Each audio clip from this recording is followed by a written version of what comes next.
wa bi fadlihi taghsal ghayat adada khalqihi wa ridha nafsihi wa zinata arshihi wa midada kalimatihi. Subhanaka la nuhsi thana'an 'alaika anta kama athnaita 'ala nafsik. Subhanaka la ilma lana illa ma 'allamtana innaka antal alimul hakim. Wa tub 'alaina innaka antat tawwabur rahim.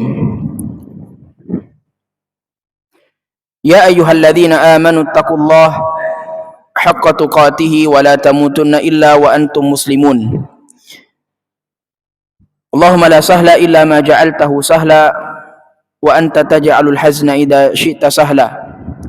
Allahumma a'inna ala dzikrika wa syukrika wa husni ibadatik. Allahumma taqabbal minna innaka antas samiul alim wa tub 'alaina innaka antat tawwabur rahim.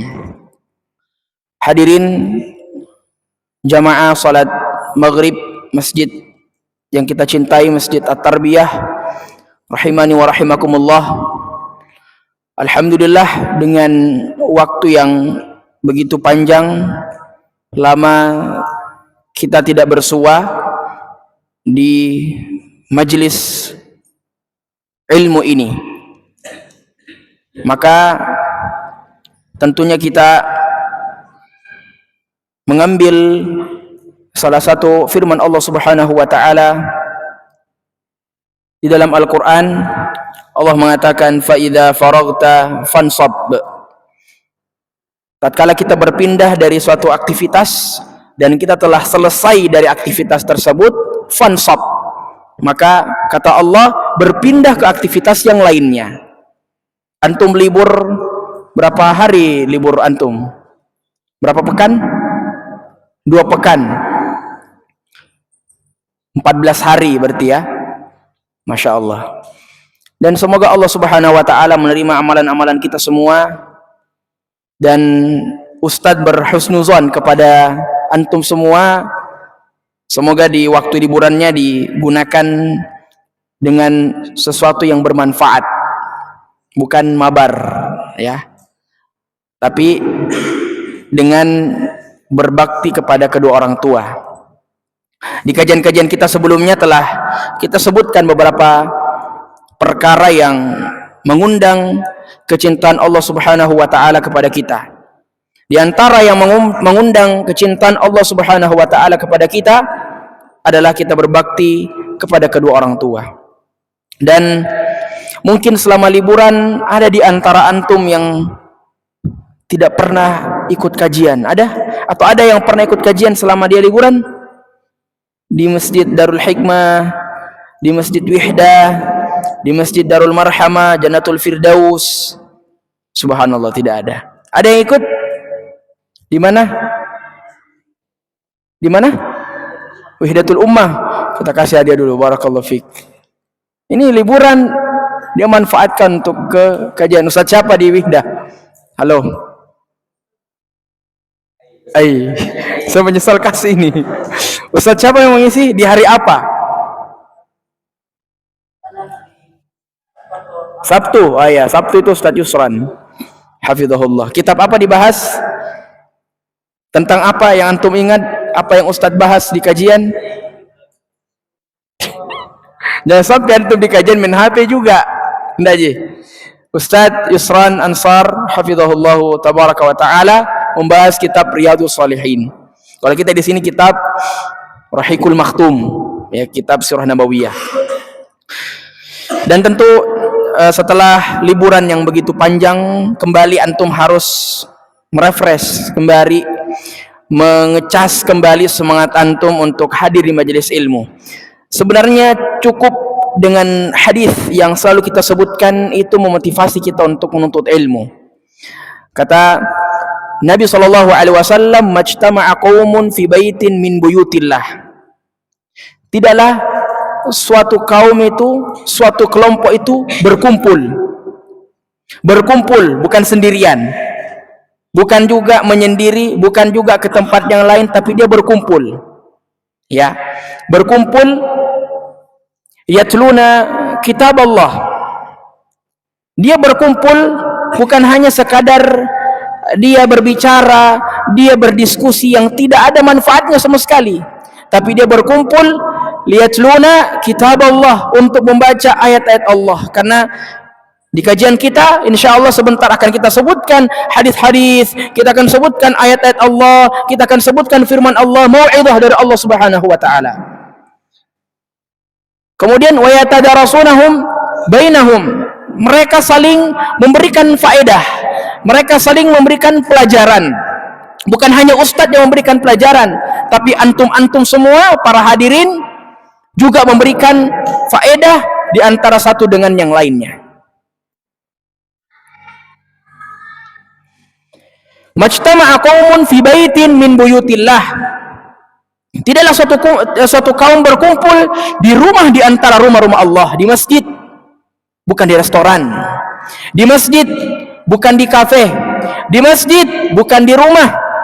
Meskipun mungkin teman-teman yang nanti mungkin lihat video ini atau mungkin hadir secara online misalnya, menyaksikan di video kita dan seterusnya, mungkin dia mendapatkan pahala dari Allah, tapi keutamaan ini, 4 yang akan kita sebutkan ini, mereka tidak dapatkan.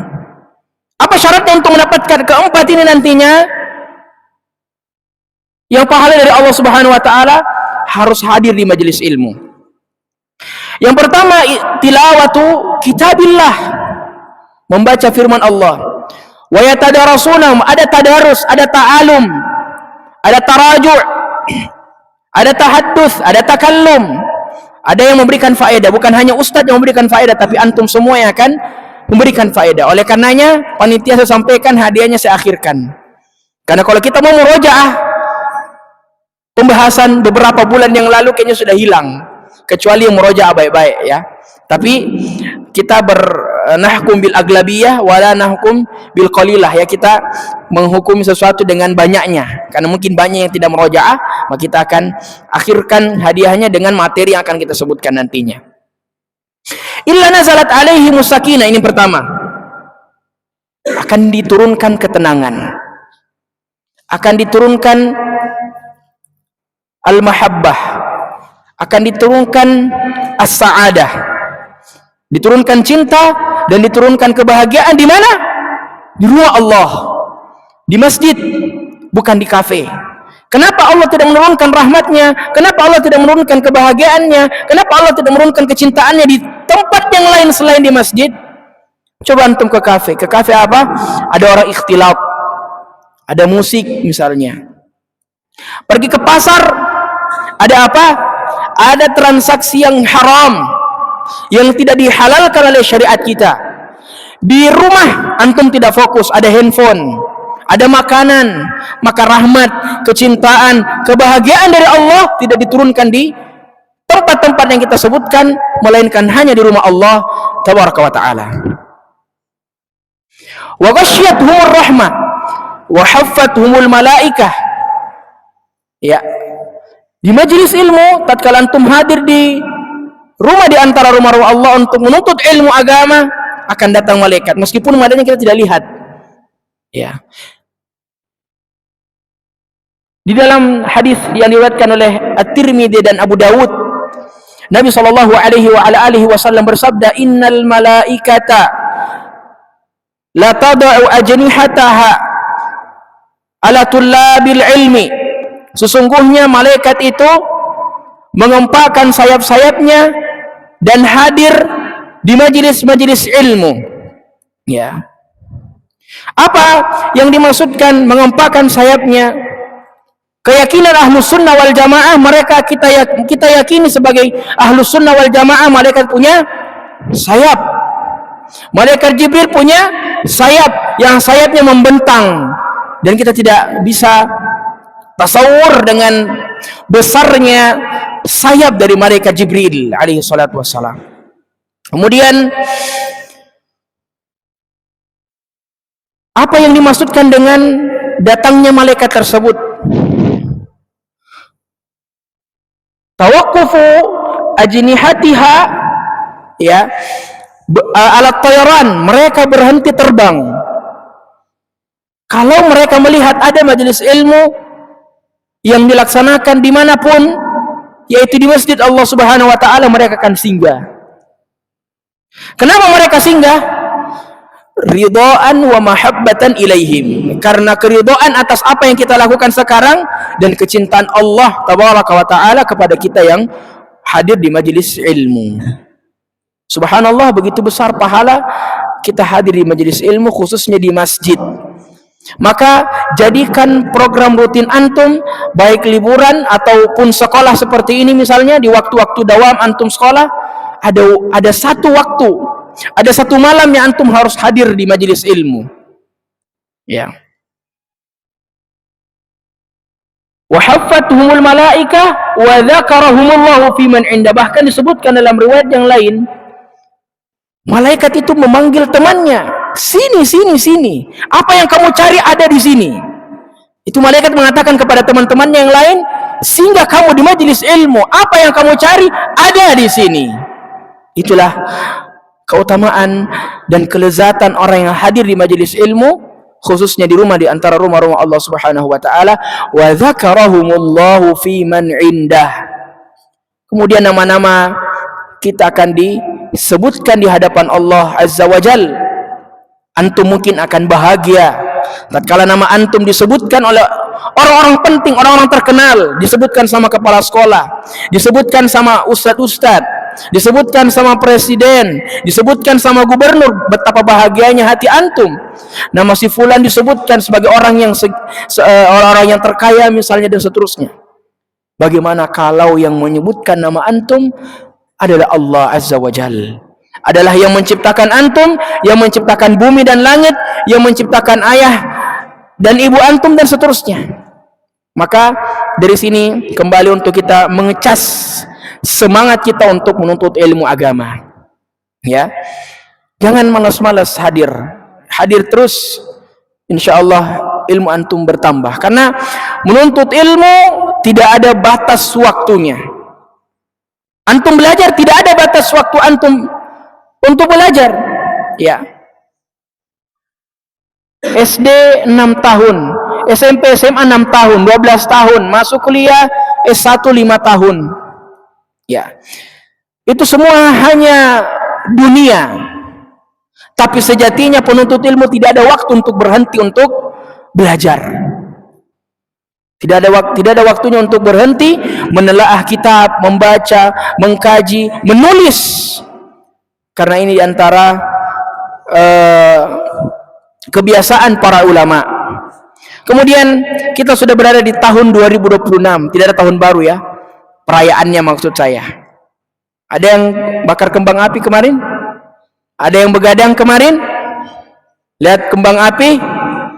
Tolong dibangunkan itu, khusyuk sekali tidurnya, Masya Allah. Ya, suruh merapat. Halo, merapat Ki. Ya. Baik. 2026 sudah menyapa antum dan menyapa kita semua. Maka saya berharap di kajian-kajian kita ini semua bawa catatan. Kita lihat dulu dari sana. Ada bawa catatan tidak? 1, 2, 3. Pak Ketua ada? Oh, handphone. Ini yang aku benci siapa? Helmi, siapa? Alfian, siapa sih namanya tuh? Mana kitab antum? Mana buku? Mana buku? Coba angkat bukunya yang bawa buku, sehingga ketahuan yang tidak bawa buku. Angkat tinggi-tinggi yang bawa buku. 1, 2, 3. Ini kelas 9 ini ya? Antum kelas 9. Ini kelas berapa? 9. Oke. Taib. Yang tidak bawa buku mendekat kepada yang bawa buku supaya antum bisa melihat materinya. Taib. Ikhwani rahimani wa rahimakumullah. Pembahasan kita yang lalu apa? Pembahasan yang paling terakhir, ada yang masih ingat? Fayad hadir Ki. Bahkan beberapa bulan yang lalu, 1 bulan yang lalu ya. Naam. Gangguan terhadap kaum musyrikin ya. Gangguan kaum musyrikin kepada Nabi SAW. Tayyib. Maka sekarang sebagaimana yang telah tersebar iklannya, bahwa kajian kita pada malam hari ini bertemakan wafatnya Ummul Mukminin Khadijah binti Khuwailid radhiyallahu taala anha. Ayyuhal ikhwah, azakumullahu taala jami'an. Kalau kita merujuk kembali kepada pembahasan yang paling awal, apa pembahasan paling awal? Ndak awal juga sih, pertengahan kayaknya. Kisah di mana Nabi SAW mendapatkan wahyu di gua Hira. Ada masih ingat tidak kisahnya? Tatkala kita membaca kembali, memurojaah kembali kisah tersebut, kita akan mendapatkan Khadijah adalah seorang wanita yang sangat cinta dengan suaminya, wanita yang tidak banyak bicaranya, seorang istri yang tidak banyak gibahnya kepada suaminya, seorang istri yang menerima apa aja daripada suaminya, dan seorang istri yang paling sabar. Kalau kita melihat Khadijah binti Khuwailid, siapa Khadijah? Naam, istri Nabi SAW. Tapi apa yang lain? Apa kedudukan yang lain Khadijah binti Khuwailid? Hadiah syabab, bisa ada dua, satu kita akhirkan, satu air pai. Siapa itu Khadijah binti Khuwailid? Sebelum saya sebut jawabannya, Khadijah adalah wanita yang pertama yang mengimani kenabian dan kerasulan Nabi SAW. Tatkala Nabi SAW, qad khasyitu ala nafsi, kata Nabi, saya khawatir dengan diri saya ini, jangan sampai terjadi sesuatu yang saya tidak harapkan. Apa kata Khadijah? Ya, kata Khadijah radhiyallahu taala anha, innaka taqsudul maghdum wa tasilur rahim wa tahmilul kalla wa takrimud dhaif wa tu'ilu ala nubil haqq. Bagaimana Khadijah radhiyallahu taala anha memuji suaminya tatkala di masa yang sangat darurat. Ya, Nabi khawatir dengan dirinya, jangan sampai terjadi sesuatu yang tidak diharapkan. Bayangkan jamaah sekalian, Nabi SAW di Gua Hira bertahannus. Apa itu bertahannus? Bersemedi. Ada yang mengatakan bersemedi, ada yang duduk beberapa waktu. Dan Nabi SAW berbulan-bulan berada di Gua Hira. Apakah Nabi SAW sudah mengetahui dirinya bahwa dia akan menjadi Nabi? Akan menjadi seorang Rasul? Tidak. Nabi SAW tidak sama sekali mengetahui dirinya apa? Mau jadi Nabi, mau jadi Rasul. Tapi apa sebab Nabi SAW bertahannus di Gua Hira? Karena melihat begitu banyak kemaksiatan yang terjadi di kota Mekah. Banyak terjadi kesyirikan, banyak terjadi pencurian, banyak terjadi mengambil hak seorang muslim, mengambil hak seorang manusia, dan begitu banyak kemaksiatan sehingga Nabi SAW merasa keberatan dengan terjadinya hal-hal tersebut, sehingga Nabi SAW mengasingkan dirinya di suatu tempat yang bernama Gua Hira. Kalau antum lihat Gua Hira itu sangat tinggi, ikhwas sekalian, capek untuk antum, untuk kita naik. Tapi begitulah Nabi SAW berikhtifa, menyembunyikan dirinya dari manusia. Untuk apa? Untuk beribadah kepada Allah, untuk berdoa kepada Allah, untuk memohon ampun kepada Allah atas apa yang selama ini orang-orang lakukan di tempat tinggalnya. Sampai datanglah malaikat Jibril. Ya, sampai datang malaikat Jibril. Dan bayangkan ikhwas sekalian, dulu tidak ada listrik, tidak ada lampu, tidak ada AC, tidak ada penerangan, tidak ada lilin. Sulit untuk penerangan ketika itu. Bayangkan, antum bisa bayangkan di tempat yang begitu gelap, subhanallah, datang seseorang, bahkan tidak terlihat siapa dia. Kemudian kata orang tersebut kepada Nabi SAW, Iqra, baca. Nabi mengatakan, ma'ana biqari'in. Kita sudah sebutkan apa tafsiran makna ma'ana biqari'in. Ma'ana biqari'in sama sekali tidak bisa membaca. Ya, buta huruf, tidak tahu apa itu alfabet, tidak tahu apa itu huruf hijaiyah, enggak ada sama sekali. Nabi SAW tahu, tapi dipaksa untuk baca. Iqra, ya, baca. Nabi mengatakan, ma'ana biqari'in, saya tidak tahu membaca. Sampai ketiga kalinya, ya, Dan setiap tatkala Jibril menyampaikan dan memerintahkan kepada Muhammad sallallahu alaihi wasallam untuk membaca, dia dipeluk dengan pelukan yang sangat erat, pelukan yang sangat kuat, sehingga Nabi sallallahu alaihi wasallam sesak nafas. Dia menyampaikan kepada Khadijah tatkala saya sudah dipeluk dan seperti ini dan seperti ini. Tapi lihatlah bagaimana Khadijah radhiyallahu taala anha. Kita sebutkan bahwa Nabi sallallahu alaihi wasallam berada di Gua Hira itu berapa lama? Berbulan-bulan, sudah lama. Dia kembali ke rumahnya kapan? Dia kembali kepada kediamannya Khadijah binti Khuwailid kapan? Kalau dia butuh perbekalan, kalau sudah habis makanannya, kalau sudah habis minumannya, kalau mungkin seperti ini seperti itu, butuh untuk kembali, baru dia kembali. Kemudian setelah kembali, dia memenuhi kembali kebutuhannya, kembalilah pergi ke Gua Hira. Seandainya Khadijah binti Khuwailid, istri Nabi SAW, adalah istri yang tidak sabar, adalah istri yang tidak baik, adalah istri yang suka banyak komentar, Khadijah mengatakan, ngapain kamu selalu pergi ke sana? Apa yang kamu bikin di Gua Hira? Kita mungkin istilahnya, ngapain ke sana, akhi? Ngapain ke sana, Mas? Capek-capek. Apa yang kamu dapat itu? Gelap-gelap, kemudian istighfar, kan bisa di sini. Tapi Khadijah menutup mulutnya dan tidak mengatakan sesuatu apapun kecuali itu pujian kepada suaminya. Inilah pujiannya. Sesungguhnya engkau selalu membantu orang yang lain, wahai Muhammad, wahai suamiku. Sesungguhnya engkau selalu menyambung tali silaturahim. Engkau selalu membantu orang yang kesusahan. Dan engkau selalu membantu atau memuliakan tamu, ya. Dan begitu banyak pujian-pujian Aisyah Khadijah binti Khuwailid kepada Nabi sallallahu alaihi wasallam. Maka Khadijah mengatakan, sungguh tidak ada sesuatu yang akan memberikan mudarat kepadamu, wahai Muhammad.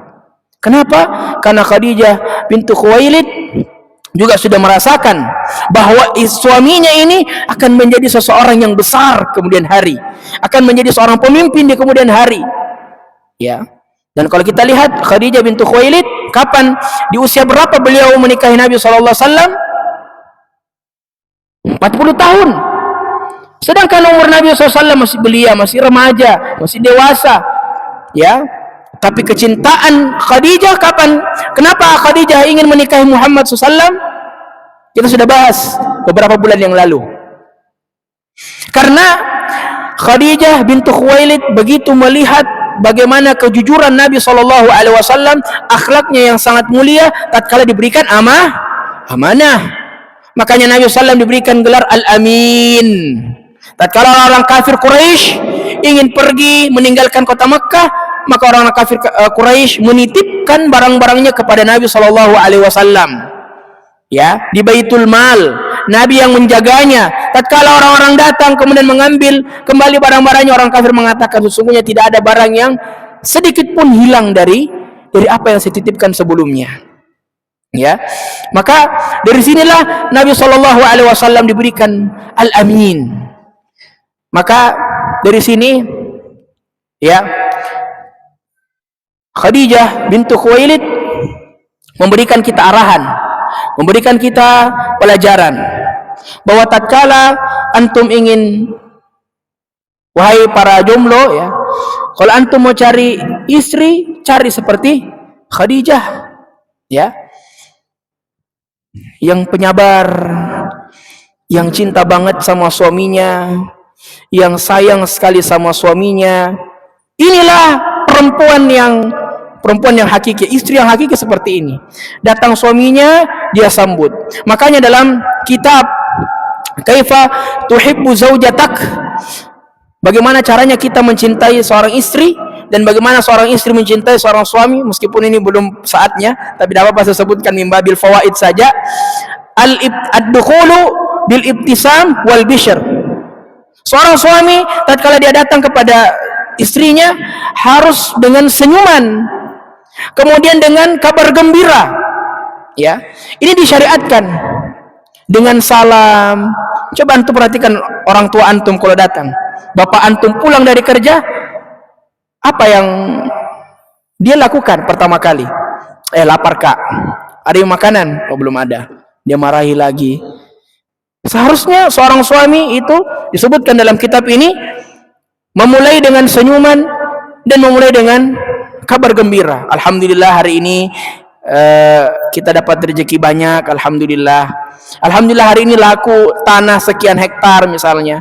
Alhamdulillah hari ini saya dapat pencapaian di kantor begini-begini. Nanti antum kalau seperti itu ya, sudah menikah nanti seperti itu. Jangan tadi itu kurang ajar sekali bosku. Jangan. Ya, ditutup datang dengan kebahagiaan. Baik. Maka setelah itu bagaimana Nabi SAW diperlakukan oleh Khadijah layaknya seorang raja dan seterusnya. Maka Nabi SAW ingin membalas kebaikan Khadijah. Dari sini kita melihat bahwa ternyata seorang suami ya bisa membalas kebaikan istrinya. Ya, seperti hakul adami, hak manusia kepada manusia yang lainnya. Kata Nabi SAW, ya, man ata minkum ma'rufan fakafi'uh. Barang siapa di antara kalian diberikan kebaikan, maka balaslah. Fa illam tastati'u an tukafi'u. Kalau memang kamu tidak bisa untuk membalasnya, ya, tidak mampu antum membalas, fad'u lahu, maka doakan dia. Ada teman antum yang suka traktir antum, suka ngajak antum keluar, suka belikan antum apa yang antum suka bantu antum, fakafi'u, maka balas. Kalau kita mungkin sekolah sering ditraktir di kantin, kantin pertama, kedua, ketiga. Masih ada penjual bakso di sini? Sudah tidak ada ya? Di zaman saya masih ada dulu Ustaz Nasrul, hafizahullah. Ya, karena kebetulan saya alumni dari SMP kita ini, alhamdulillah. Ya, ada teman antum yang butuh duit, dia pinjam, fulan, akhi pinjam duluan 5.000 maka beli ini, kasih. Dan yang dipinjam juga ya tahu diri ya, bayar utang antum ya. Fakafi'u, fa illam tajidu, kalau memang antum tidak bisa balas itu semua, fad'u lahu, doakan. Semoga ya akhi jazakallahu khairan, ya akhi atalallahu baqa'ak, ya akhi ahsanallahu ilaikum. Banyak doa-doa kita. Dan orang Arab itu subhanallah, di antara keajaibannya mereka itu banyak doa-doanya. Antum sekali kasih ini banyak doa, jazakallahu khair, hayakallah, bayakallah, banyak sekali. Ya, jadi ini keutamaannya kita saling mendoakan. Nah, taib. Maka setelah itu Nabi SAW ingin membalas kebaikan Khadijah bintu Khuwailid radhiyallahu taala anha dengan Nabi SAW tidak menikah setelahnya selama 20 tahun. Karena kita ketahui Nabi SAW menikah berapa istrinya? Berapa istrinya Nabi? 15, 4, 20, berapa? 9. Jumlah keseluruhan itu sebenarnya 10. Ya. Tapi Khadijah tidak dimasukkan. Nanti terhitung istri pertama Aisyah dan seterusnya akan kita sebutkan biidznillah taala. Maka Nabi SAW bentuk ingin membalas kebaikan dari Khadijah, beliau tidak ingin menikah selama 20 tahun, tidak mau poligami. Ya, karena kebaikan Khadijah radhiyallahu taala anha kepada Nabi SAW, beliau yang menopang dakwah Nabi. Khadijah wanita terkaya ketika itu. Dan Nabi SAW dakwah itu butuh duit, dakwah itu butuh uang. Ya, ini antum beli pakai daun apa pakai uang? Pakai uang. Beli ini pakai uang. Beli gamis pakai uang, beli kitab pakai uang, nggak ada pakai daun. Maka dakwah butuh duit, butuh uang. Maka Nabi SAW juga membutuhkan penopang dakwah beliau dari sisi ekonomi. Maka datanglah, dijodohkanlah beliau oleh Allah Subhanahu Wa Taala dengan Khadijah, seorang wanita yang terkaya di zaman tersebut. Ya. Ini luar biasa ini. Istrinya ya lebih kaya daripada suaminya, ya. Tapi antum lihat bagaimana maharnya Nabi SAW tatkala ingin menikahi Khadijah. 100 unta, Pak. 100 unta, coba. 1 unta berapa di Saudi? Berapa juta? Kalau mau ditaksirkan rupiah. Taruhlah misalnya 15 juta ya, 15 juta, 16 juta misalnya. Kali 100. Kali 100, ya segitulah mahar Nabi SAW. Kita di Indonesia apa maharnya? seperangkat alat sholat dibayar tunai. Padahal maharnya berapa? Berapa naiknya? 100 juta, 200 juta. Tapi ketika disebut berapa maharnya? Seperangkat alat sholat dibayar tunai. Padahal ya, kalau kita ingin membahas masalah itu, harusnya seorang suami, calon suami memberikan hadiah terbaik untuk istrinya. Contoh misalnya 100 juta. Ya 5 juta untuk walimahan, 95 jutanya kasih istri. Iya, seperti itu. Jadi dengan mahar 95 juta ditambah sawah 1 peta, seterusnya. Itu baru, bukan seperangkat alat sholat dibayar tunai. Saya kira dibayar COD, dibayar cash, dibayar pakai Shopee Pay misalnya. Nggak ada ya. Tapi lihat bagaimana Nabi SAW tatkala menikahi Khadijah, beliau menikahi Khadijah dengan mahar 100 unta. Belum lagi kalau misalnya 100 unta itu unta merah. Unta merah itu unta yang sangat mahal, unta yang sangat ya min afdalil ibil, ya. Dari unta yang terbaik di Saudi. Coba dikalikan dengan 100. Ya segitulah mahar Nabi sallallahu alaihi wasallam. Kemudian Khadijah radhiyallahu taala anha menemani Nabi sallallahu alaihi wasallam di setiap gerakannya, di setiap dakwahnya. Dari berbagai macam sisi. Tatkala Nabi SAW dakwah sirriyah, kita sudah sebutkan dakwah sirriyah, ya. Dakwah sirriyah, dakwah secara sembunyi-sembunyi. Nabi SAW bersama dengan Khadijah bintu Khuwailid mendakwahkan agama Allah Azza wa Jal, sehingga berkumpul di suatu rumah. Itulah disebut dengan Darul Arqam, ya. Kemudian Nabi SAW berdakwah jahriyah, ya. Tatkala beliau dakwah jahriyah, banyak begitu tantangan. Sampai-sampai Abu Talib didatangi dengan kaumnya, menyuruh apa? Supaya memberhentikan ponakannya Muhammad. Tidak usah dia ceramah, tidak usah dia mengingatkan. Dan kita sudah sebutkan bagaimana celaan Nabi SAW, mulai dari mentalnya diserang, mulai dari fisiknya diserang, subhanallah, dibilangi orang gila, dibilangi penyihir, dibilangi disihir, subhanallah. Dan Khadijah ada di situ. Khadijah lah yang menenangkan Nabi SAW, ya. Beliaulah yang menenangkan Nabi SAW, memeluk Nabi SAW untuk tetap tegar, untuk tetap sabar dalam menghadapi dakwah yang begitu banyak cobaannya. Kemudian setelah itu beberapa tahun beliau hidup dengan Nabi SAW, sampailah pada statement bahwa, wahai Khadijah, waktunya engkau kembali kepadaku, waktunya engkau pulang. Dan Khadijah bintu Khuwailid radhiyallahu taala anha wafat, ya disebutkan, ya di sini banyak khilaf. Ada yang mengatakan 3 hari setelah wafatnya Abu Talib. Wakila tufiya fi Ramadan qabla wafati Khadijah radhiyallahu anha bi 3 ayyam. Kemudian ada yang mengatakan, ya, ba'da syahraini ba'da wafati Abi Talib syahrain, setelah 2 bulan meninggal Abu Talib, kemudian menyusullah Khadijah bintu Khuwailid radhiyallahu taala anha, ya. Maka Khadijah bintu Khuwailid radhiyallahu taala anha wafat pada bulan Ramadan di tahun ke-10 dari tahun kenabian, pada usia 65 tahun. Pada usia 65 tahun, dan ketika itu Nabi SAW masih berumur 50 tahun. Jadi beda 15, ya, selisih 15 tahun. Bayangkan Nabi SAW ditinggalkan oleh istrinya, istri yang dia cintai. Maka ketika itu setelah Khadijah meninggalkan Nabi SAW, Nabi SAW tidak bisa tidur.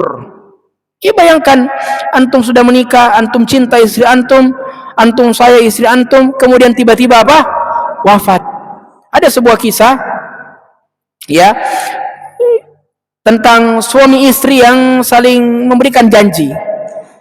Maka istrinya mengatakan kepada suaminya, wahai suamiku, saya akan menyiapkanmu nasi kebuli. Ya, saya akan menyiapkanmu nasi kebuli, nasi yang ada kambingnya, ya, kambing dipanggang, domba dan seterusnya. Kemudian ditanya, wahai suamiku, jam berapa engkau balik dari kantor? Dia mengatakan jam sekian.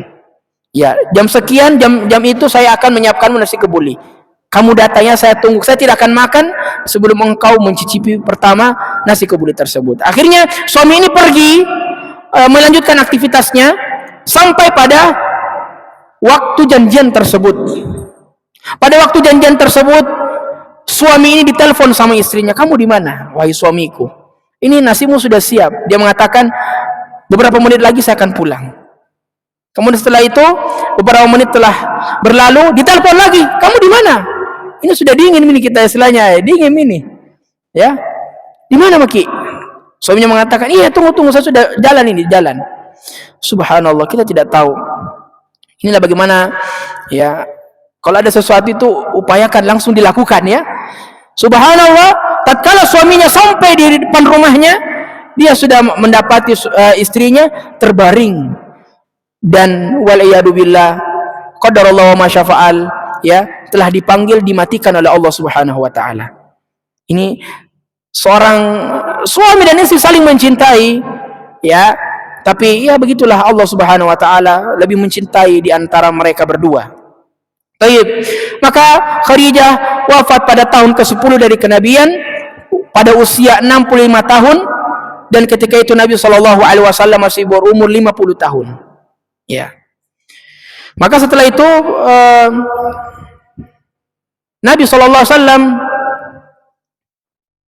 setelah 20 tahun tidak berpoligami, tidak menikah dengan wanita yang lain, maka Nabi sallallahu alaihi wasallam tatkala Khadijah sudah wafat, beliau menikahi Aisyah radhiyallahu taala anha.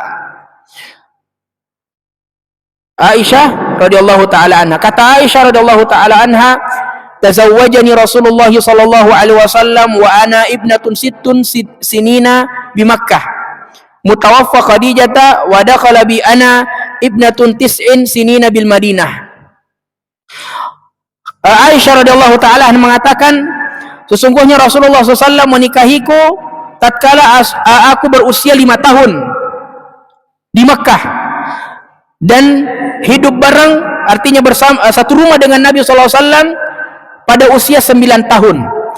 Dalam riwayat yang tadi kita sebutkan, riwayat Ahmad, Imam Ahmad dengan sanad yang sahih, beliau mengatakan, tazawwajani Rasulullah SAW wa ana ibnatu sittina sinina bi Makkah. Saya dinikahi oleh Nabi SAW di usia 6 tahun. Di usia 6 tahun pada saat beliau masih di Makkah. Setelah wafatnya Khadijah, dan saya bertinggal bersama Nabi SAW di Madinah ketika umur 9 tahun. Ya. Kemudian setelah itu menikahlah Nabi SAW dengan Aisyah radhiyallahu taala anha. Para ulama mengkompromikan riwayat-riwayat tersebut, mengumpulkan riwayat-riwayat tersebut, dan mengambil kesimpulan bahwa Nabi SAW menikahi Aisyah radhiyallahu taala anha pada umur 60 tahun, lebih menuju 7 tahun, ya, mungkin mendekati umur 7 tahun. Hanya dimulai dengan akad nikah, ya, hanya akad saja terlebih dahulu. Kemudian nanti 2 bulan setelah itu, bertahun-tahun setelah itu, barulah Nabi SAW hidup dengan Aisyah radhiyallahu taala anha satu rumah. Jadi setelah Nabi SAW menikahi Aisyah, Aisyah tidak langsung digauli, Aisyah tidak langsung tinggal bersama Nabi, ya, tapi Nabi SAW, ya, memberikan waktu kepada Aisyah untuk, karena kita kan punya masa perkembangan biak, ya, ya, kita ada masa-masa di mana hormon kita ini akan matang begitu. Ya, maka Nabi SAW memberikan kesempatan kepada Aisyah, kita tunggu saatnya, ya. Maka dari sini juga boleh tidak Ustaz kita menikahi anak kecil? Kita akan lihat penjelasannya nanti. Taib. Mereka setelah menikah tidak langsung walimah, ya. Walimah itu mungkin apa? Walimah itu pesta pernikahan, ya. Nanti beberapa tahun setelah itu baru walimah, baru tinggal bersama dengan Aisyah radhiyallahu taala anha. Ya. Kemudian usia Aisyah tatkala dinikahi oleh Nabi SAW 6 tahun, nanti digauli ketika umur 9 tahun. Jadi artinya baru tinggal bersama Nabi SAW di usianya 9 tahun. Adapun sebelum itu Aisyah masih tinggal bersama Abu Bakar As-Siddiq radhiyallahu taala anhu. Kemudian datang tuduhan-tuduhan dari beberapa firqah yang sesat. Ya. Bismillah. Bahwa Nabi SAW adalah pengikut hawa nafsu karena menikahi anak perempuan yang masih di bawah umur, masih kecil, 6 tahun syabab, dinikahi sama orang yang sudah 50 tahun. Subhanallah. Apa istilah kita kalau anak kecil dinikahi disuka? Pedofil, ya. Nabi dibilang pedofil sama ini firqah-firqah ini. Maka kita katakan ini semua perkara tidak benar. Tidak ada dalil, mereka tidak datang dengan dalil, mereka tidak datang dengan bukti yang real, yang nyata tentang hal itu. Maka kita dapat membantahnya dengan 2 poin. Yang pertama, Nabi SAW menikahi seorang gadis atau seorang anak kecil hanya Aisyah radhiyallahu taala anha saja. Tidak ada wanita-wanita yang lain yang Nabi SAW nikahi di umur 6 tahun atau di bawah umur. Bahkan Nabi SAW hanya menikahi seorang janda. Seorang janda, bahkan seorang wanita yang sudah berumur 30-an ke atas. Jadi hanya Aisyah radhiyallahu taala anha yang dinikahi oleh Nabi di usianya masih gadis. Ya. Apalagi ketika itu ya banyak sekali wanita-wanita, gadis-gadis yang ingin dinikahi sama Nabi. Nabi itu luar biasa. Apa panggilannya Aisyah ketika sudah bersama dengan Nabi? Apa? Bukan ya Aisyah. Apa panggilannya Nabi? Panggilan kesayangan Nabi sallallahu alaihi wasallam kepada Aisyah. Apa? Kita kasih hadiah ini, masih ada 2. Yang tahu kita kasih hadiah, bismillah. Jangan cari di Google, ChatGPT lagi, jangan. Saya tahu ya. Nabi sallallahu alaihi wasallam tatkala sudah hidup dengan Aisyah, bersama dengan Aisyah, dia mengatakan, "Ya Humaira, wahai yang berkulit merah." Artinya apa? Biasa kita lihat orang bule, orang barat putih kan? Tapi kalau kena matahari memerah. Maka Nabi SAW memanggil Aisyah, "Ya Humaira." Ini panggilan kesayangan Nabi sallallahu alaihi wasallam kepada istrinya Aisyah radhiyallahu taala anha. Alhamdulillah. Baik, maka ketika itu ya di zaman itu bukan sesuatu yang asing menikahi seorang gadis, ya. Kemudian yang kedua, ini hujah yang pertama, ya. Kalaulah Nabi SAW pengikut hawa nafsu, tentunya dibolehkan seorang lelaki menikahi dengan wanita yang di bawah umur. Artinya kalau misalnya dibolehkan ketika itu, maka itu bisa dijadikan apa? Syariat. Bisa dijadikan dalil bahwa seorang muslim, seorang lelaki bisa menikahi seorang wanita yang masih gadis, masih di bawah umur. Tapi ketika itu tidak dilarang, bahkan dibiarkan. Kemudian yang kedua, Nabi SAW menggauli Aisyah atau serumah dengan Aisyah ketika beliau berumur 9 tahun. Dan itu bukan perkara yang mungkar bagi orang Arab ketika itu. Kalaulah dia termasuk perkara yang mungkar atau sesuatu yang kotor, sesuatu yang asing bagi mereka, tentu telah menjadi bahan olokan, menjadi bahan ejekan daripada Abu Jahal dan kawan-kawannya. Tapi ternyata sama sekali Abu Jahal dan orang-orang yang memusuhi Nabi SAW tidak mencela Nabi. Bahwa Nabi SAW menikahi seorang wanita di bawah umur. Maka ini menunjukkan bahwa bahwa menikahi seorang gadis di zaman tersebut adalah sesuatu yang biasa. Sudah lewat Isya?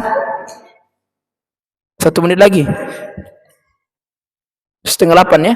Lewat 10 menit. Taib. Nabi SAW Setelah menikahi Aisyah, barulah Nabi SAW berpoligami.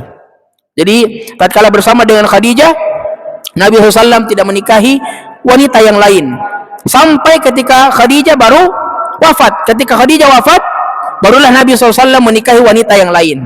Maka setelah menikahi Aisyah radhiyallahu taala anha, beliau menikahi Saudah binti Zam'ah, seorang wanita tua dan janda. Ini bayangkan, Nabi itu menikahi orang, ya, wanita-wanita tua, wanita-wanita janda. Bukan seperti yang diklaim, yang diakui sama firqah-firqah yang mengatakan bahwa Nabi itu pedofil, Nabi itu pengikut hawa nafsu, Nabi itu penyuka anak kecil. Ini Nabi buktinya menikah dengan wanita tua, syaikhukah, dengan wanita armalah, janda. Sebelumnya Saudah binti Zam'ah ini bersuamikan dengan sepupunya Zakran bin Amr, ya.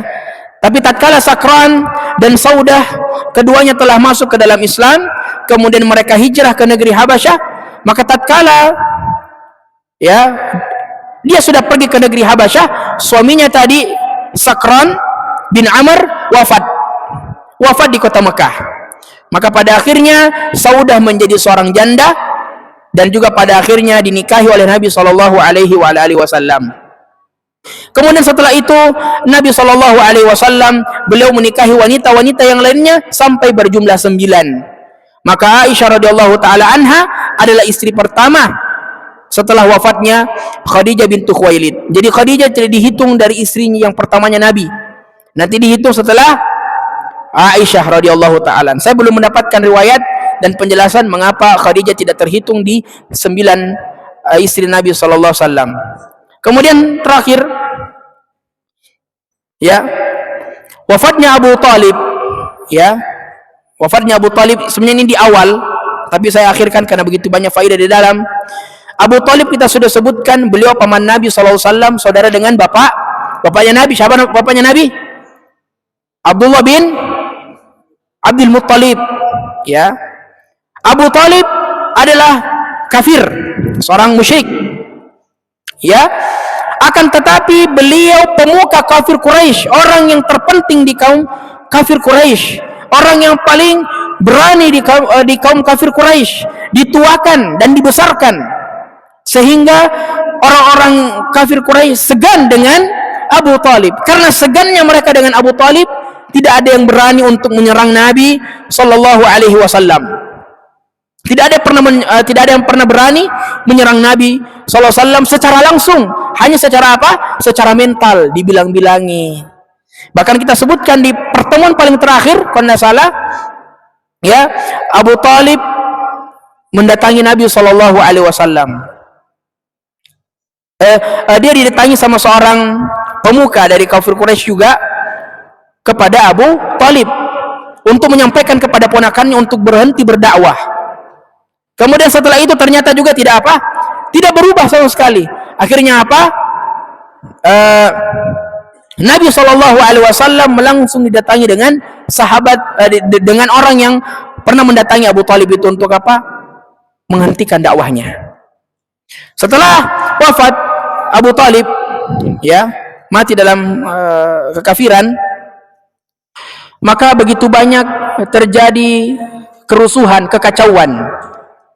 Banyak terjadi kekacauan tatkala Abu Talib wafat. Karena kenapa? Pemukanya kafir Quraisy sudah wafat. Istilahnya kita tolongnya kafir Quraisy sudah wafat. Tidak ada lagi yang membentengi Nabi sallallahu alaihi wasallam. Tidak lagi yang membentengi Nabi sallallahu alaihi wasallam. Oleh karenanya ketika itu banyak kaum muslimin yang diintimidasi oleh orang kafir Quraisy. Banyak yang dikacaukan, banyak yang dibunuh. Subhanallah, karena apa? Karena merasa terbebaskan, merasa lebih enak, lebih nyaman untuk menyerang kaum muslimin karena telah meninggal Abu Talib, ya, paman Nabi sallallahu alaihi wasallam. Adapun nanti insyaallah kita akan lanjutkan pada pertemuan liqa selanjutnya. Barakallahu fikum. Kami harap untuk dimurajaah, karena nanti insyaallah di pertemuan selanjutnya, sebelum kita memulai, kita akan memurajaah sedikit dari apa yang telah kita sampaikan. Baik, sebagaimana janji saya, Ini hadiah kita akan bagi. Baik. Pertanyaan pertama,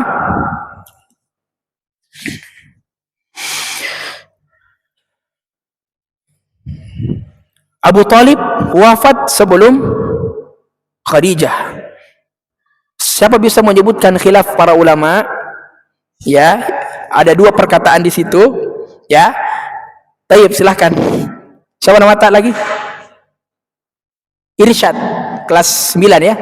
SMA di mana? Sebelah. Tetangga sebelah.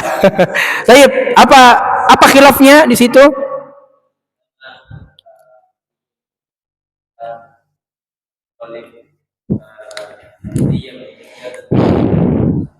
Salah. Abu Talib meninggal sebelum. Ya, atur saja bagaimana kata-katanya. Nah, itu khilaf pertama. Yang kedua,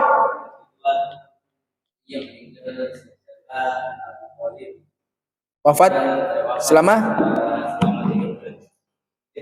2 bulan. Tayyib, barakallahu fik.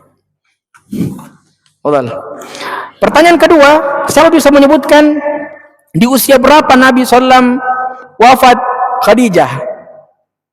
Naam, yang paling ini sudah semua mitoh, sudah pernah. Ini kita kasih yang ini. Mana kotosis yang baru? Bismillah.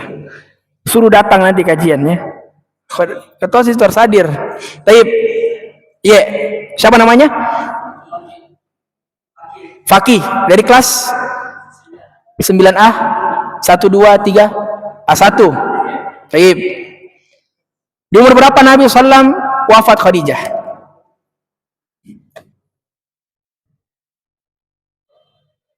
Oh, di umur berapa? Jangan dikasih tahu, aduh. Mengelak juga ini pertanyaannya.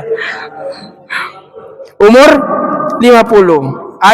Khadijah wafat tahun di usia berapa? 60 berapa? Lebihnya berapa? Kita kasih sepotong saja kalau begini.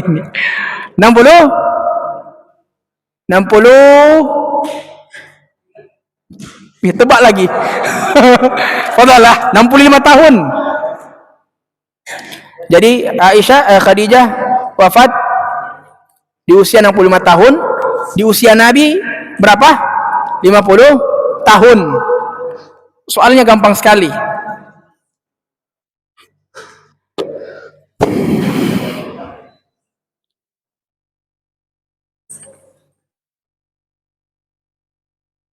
Aisyah ya dinikahi sama Nabi usia berapa dan di usia keberapa digauli sama Nabi? Ya, fadhal. Berapa? Usia 6 tahun, naam. Ayo, fadhal. Apa baca air ini? Tapi barakallahu fikum, harap dimurajaah. Niatnya karena Allah, bukan niatnya karena itu Dilan, karena Nabati, karena good time ya. Barakallahu fikum, subhanakallahumma bihamdik, asyhadu an la ilaha illa anta wa astaghfiruka wa atubu ilaik. Wassalamualaikum warahmatullahi wabarakatuh.